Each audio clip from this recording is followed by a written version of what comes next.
The fascination of Zen to the West is that it promises a sudden insight into something that is always supposed to take years and years and years.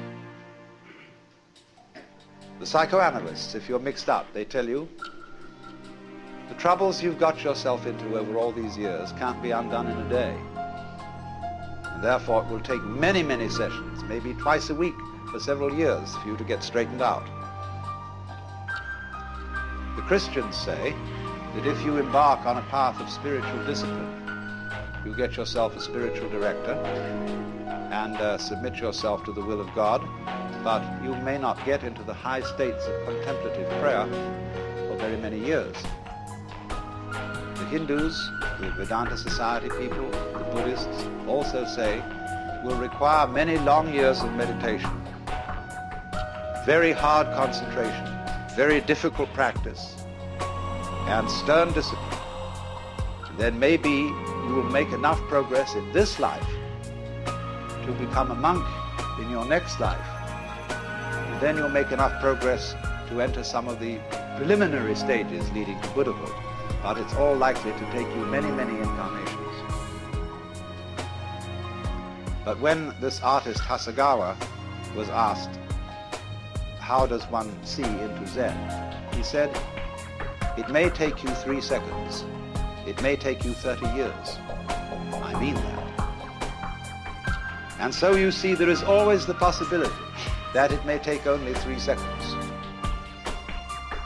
Zen literature abounds with stories, you see, in which there's a dialogue, or what is called in Japanese mondo, which means question-answer, between a Zen teacher and his student. And these dialogues are fascinatingly incomprehensible. But it always seems to be that at the end of this swift interchange, the student gets the point. Sometimes he doesn't. I gave a book of these dialogues once to a friend of mine who was deeply interested in Eastern philosophy. He said, I haven't understood a word of it, but it's cheered me up enormously.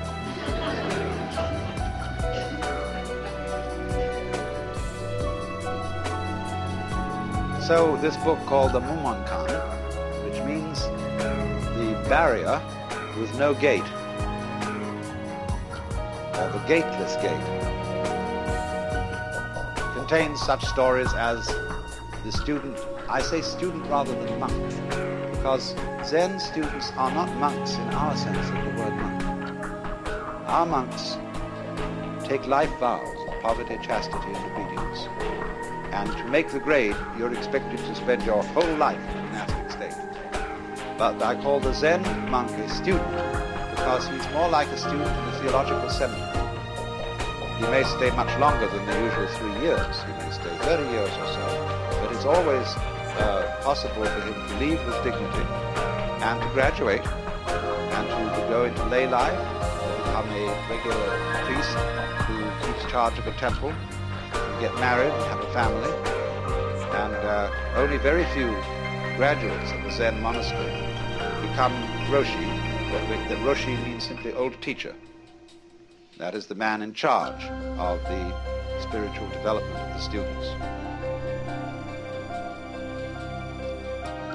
So one of these students in the book says to the master Joshu, I have been here in this monastery for some time and I've had no instruction from you. The master said, have you had breakfast? Yes. Then go wash your bowl. And the monk was awakened. Now you may think that the moral of this story is do the work that's nearest, though it's dull at whiles, helping when you meet them, lame dogs over stiles.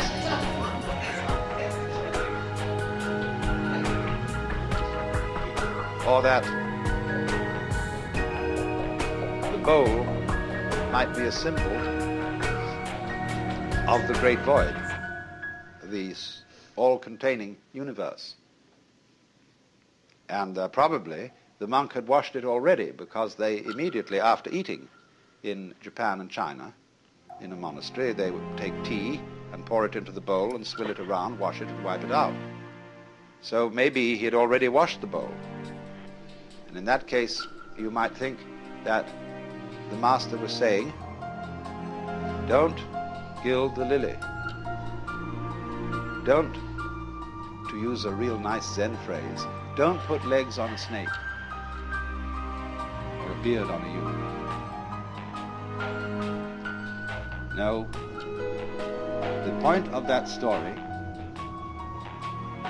is so clear that that's what's difficult. And all these stories resemble jokes in this sense. A joke is told to make you laugh. When you get the point of a joke, you laugh spontaneously. But if the point has to be explained to you, you don't laugh so well, you force a laugh. There is some kind of sudden impact between the punchline and the laugh. And so in exactly the same way with these stories, there is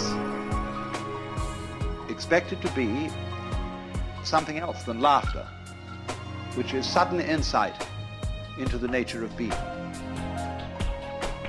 Nature of being, that sounds, again, very abstract.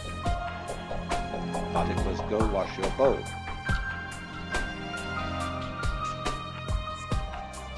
So, another story in this book concerns a master who said, when a cow walks out of the enclosure, corral,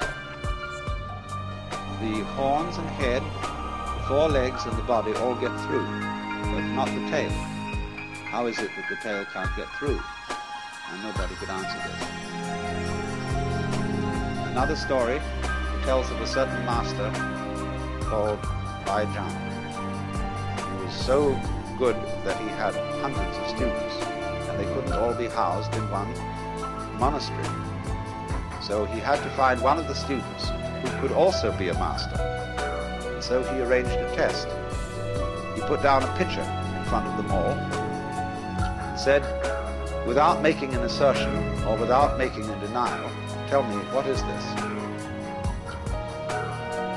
And the senior monk said it couldn't be called a piece of wood. The teacher didn't accept this answer. But the monastery cook came forward and kicked the pitcher over and walked away. And he got the job. And the commentator remarks, maybe he wasn't so smart after all, for he gave up an easy job for a difficult